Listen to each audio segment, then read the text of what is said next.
Action! This is Justin from Vintage 55 Restorations, another episode of Vintage 55 Garage. Today we have the Wild Hog Edition featuring a Vespa 50. Yes. This was a bike I pulled in about a week ago. Customer got a hold of me. They're opening an Italian food restaurant on the other side of LA, and they wanted a display piece. So found a dumpy old Vespa and made it pretty real quick. Little tiny bike, so small. And I mean, you can see I'm 5'11".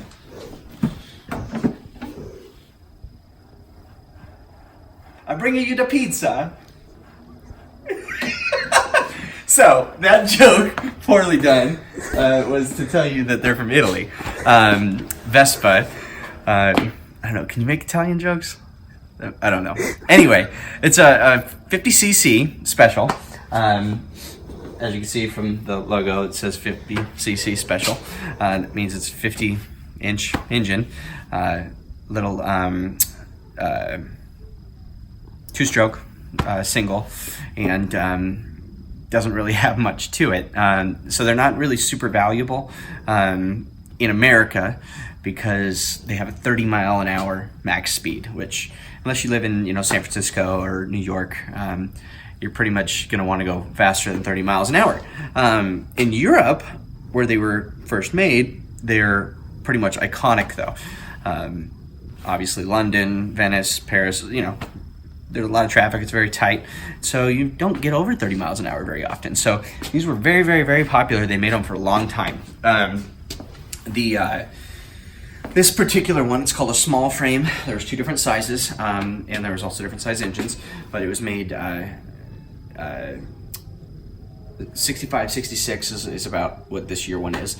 It was a span, and basically they started in 63 when they came out with the 50cc, and they went until 1993 actually is when they stopped making them. Obviously they were a totally different bike, in 1993, but it was still basically the same bike. So if you want to come over here, look at the back side and everything too.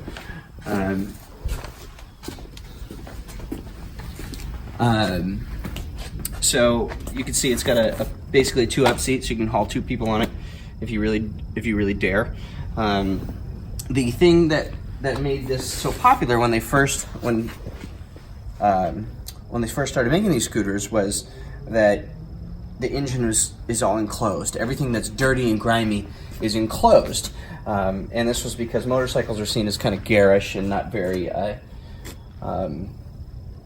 gentlemanly or ladylike at the time, and so he decided to enclose everything and make it, you hide behind the shield so you don't get anything on you, and made it a lot more upper class. When the 50cc actually came out, they advertised it as young, modern, and without documents, which sounds kind of weird, but back then, because of the laws in Europe, you can actually ride this without a license plate, without it being registered, and without having a driver's license if you were over 14. So that's what I mean, without papers. And so they were obviously very, very popular with young people, teenagers, because you could get one and not have a license, and I guess they figured you couldn't really hurt yourself too much going 30 miles an hour. But anyway, the 50 special, I guess the S, the special, I've been told just means it has a speedometer. That's all the S is. So I mean, I guess you could call it a 50 speedometer if you really wanted to, but really cool little glass faced speedometer. You got all your switches. Everything is up reachable. It makes it very simple, very easy to ride. If you look down here, there's even a little helmet holder that's within reach.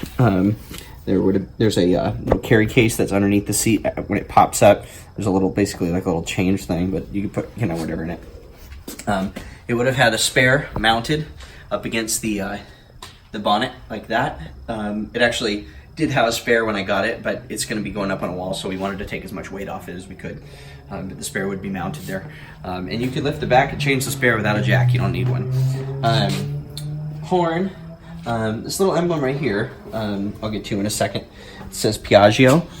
And then down here on this single hubcap, it says Vespa Piaggio. And kind of looks like a Mercedes-Benz logo, but it's not. And this is actually kind of funny. This is the only hubcap on the whole bike, and it spins off with a single screw. But anyway, Piaggio is who made the bike. Vespa originally was meant to be just a specific model, but it ended up being an entire brand. Vespa means wasp in Italian, and they basically named it that because when you ride it, it sounds like a wasp. At the time this was made, Piaggio had been bought by Fiat at that point. So you can kind of see the resemblance in Fiats and little Vespas, and they all kind of came from the same design culture. The 50cc one, like I said, went until 1993, but it came out in 1963, and it was kind of a departure from what they were doing before, and that, like I said, it was really small, really accessible, and they wanted to make it as easy as you could get. The size on this was, or the weight on this was only 160 pounds, which is hilarious, how small this is, but they sold their weight in, I messed that joke up. Anyways, they were very popular. There's actually over 3 million 50cc's produced of Vespa over their run, which obviously is nothing to scoff at. Yeah, the interesting thing about, not this specific bike, but Vespa, the brand, like I said, they came out of wanting to be kind of cleaner and more gentlemanly, but they even went to war. France commissioned a bunch of them after World War II. Not a bunch of them, but they commissioned them. If you want to look them up, and they're called, if you look up like bazooka bike, it's essentially this, but in camo, and it has a big old artillery gun strapped to the side of it. I don't know how successful they were, but there's a lot of cool history behind Vespas. They're cool little bikes, obviously made really popular by mods and kind of beatnik culture, stuff like that. But yeah, Vespa Vespa 50cc S special. This one doesn't ride, or else I would kick it over and go. But little baby bike. Anyways, I'm Justin, and this is Vintage 55 Garage. I'll see you guys next time.